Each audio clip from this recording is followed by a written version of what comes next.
Now, moving on, Lagos churns out 10,000 metric tons of waste daily. With population explosion and climate change demanding drastic waste management strategies, the CEO of the Lagos State Waste Management Agency, Ola Oresanya, and in an interview with CNBC Africa's Christycole, Popoola, points out that the state is turning what could be a menace into a multiple problem solver. Let's take a look. The per capita generation in Lagos is about 0.5 kilogram per person per day, and we look at the population of close to about 20 million people, so we can easily extrapolate that to about 10,000 metric tons of waste on a daily basis. But on the actual size, on the actual volume, that one probably will give you an idea about what you generate on a daily basis. But what gets to the disposal site actually may vary from that. So the waste you generate and the waste you dispose of, really, there's always a variance there. And there's usually probably, that variance accounts for what we call the fly tipping that you may have, that the waste that would have traced, found their way into other areas that you may not track.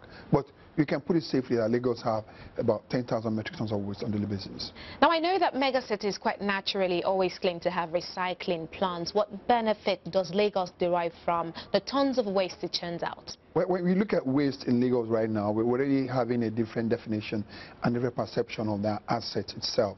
And we're looking at it as a resource rather than a discarded material, because we now have chains of industry that are coming up from what we discard on a daily basis.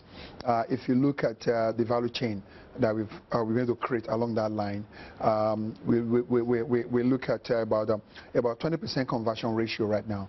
20% of that 10,000 metric tons on a daily basis actually being converted into compost. We have a very big compost plant. We have the waste to energy plant where we convert waste to electricity already. It's right there. We have waste to PET bottles. We export PET bottles right now. We use some locally and we export others. We have paper conversion companies. We have tire conversion companies. We have PVC conversion companies. So we already have a whole stream of a production line that are already there. So, and then we have job created from the sorting points where people sort from household and you make some money, or you sort from recycling banks around, and we have people that actually scavenge themselves and bring these things to the area where they can be used, and we weigh the materials, and I would pay them under the buyback program. The revenue generated from this process of waste management, where does it go?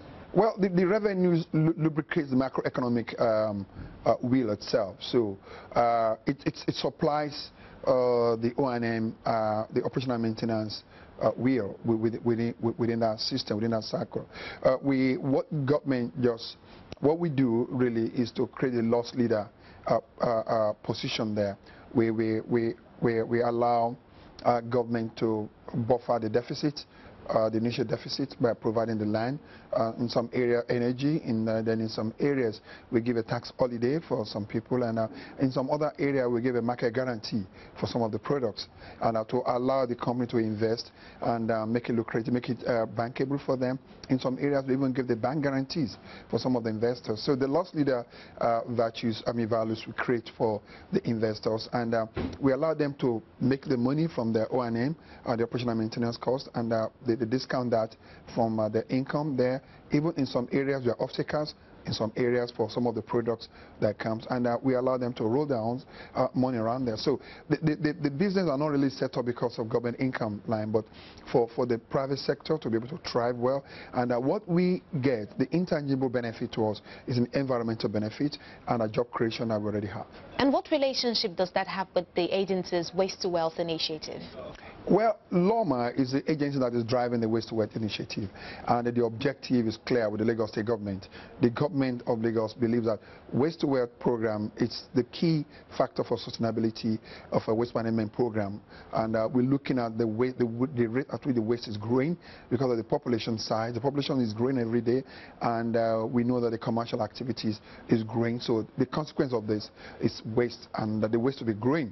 But the landfills are not growing, they are diminishing on a daily basis. So the only thing you can do is to improve your conversion ratio, and that's why we're pushing so much in the recycling recycling program to make sure that we're able to sustain the waste management program in Lagos State. I'm looking forward to probably about 5 years down the line, we should be able to have a 50% conversion ratio from what we generate on a daily basis.